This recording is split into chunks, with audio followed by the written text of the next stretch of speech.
ఆంధ్రప్రదేశ్ రాజధాని అమరావతి కేవలం ప్రభుత్వ కార్యాలయాలకు పరిమితమవుతుందా? పర్యాటక అభివృద్ధి ఇంకా ప్రతిపాదనల దశలోనే ఉందా? ప్రభుత్వం ప్రతిష్టాత్మకంగా భావిస్తున్న ప్రాజెక్టుల పరిస్థితి ఏమిటి? పనులు చేపట్టడంలో జరుగుతున్న జాప్యానికి కారణం ఏమిటి?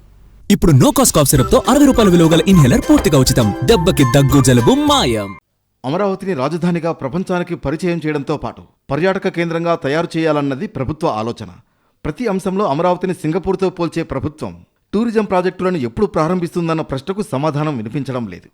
ఇప్పటి వరకు ప్రభుత్వం కేవలం ప్రభుత్వ కార్యాలయాలు, యూనివర్సిటీలు వంటి నిర్మాణ పనులు చేపట్టింది. రైతులకిచ్చిన ప్లాట్లలో ఎలాంటి నిర్మాణాలు ప్రారంభం కాలేదు.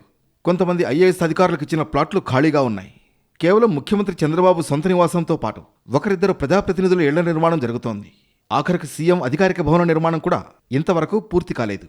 అమరావతిని అంతర్జాతీయ స్థాయి పర్యాటక కేంద్రంగా తీర్చిదిద్దేందుకు capital region development authority CRDA చర్యలు చేపట్టింది. పర్యావరణ పరిరక్షణ, వినోదం, సాంస్కృతిక కలబోతగా సుమారు 500 కోట్ల రూపాయల ప్రాథమిక అంచనాలతో మెగా ప్రాజెక్టులకు రూపకల్పన జరుగుతోంది. రాజధానిని పర్యాటకంగా అభివృద్ధి చేయడంతో పాటు ఆ ప్రాంత ఔన్నత్యాన్ని తెలియజేసే ప్రాజెక్టులకు ప్రాధాన్యమిస్తామని చెప్పింది ప్రభుత్వం.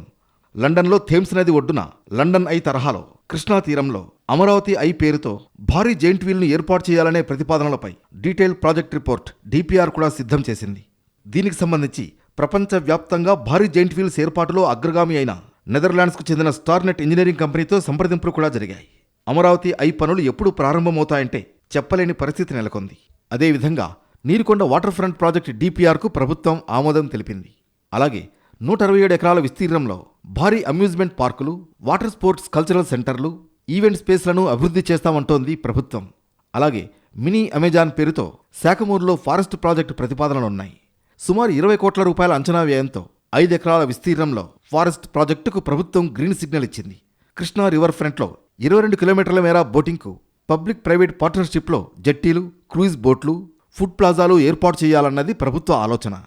అమరావతిలో పర్యాటక అభివృద్ధికి సంబంధించిన ప్రాజెక్టులన్నీ DPR స్థాయిలోనే ఉన్నాయి. అయితే వీటి నిర్మాణం పూర్తయి అందరికీ అందుబాటులోకి వస్తే తప్ప అమరావతికి అసలైన రాజధాని కళ రాదనే అభిప్రాయం వ్యక్తమవుతోంది.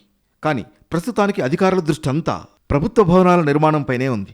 దీంతో పర్యాటకంగా అమరావతిని ఎప్పటికీ అభివృద్ధి చేస్తారో చెప్పలేని పరిస్థితి నెలకొంది.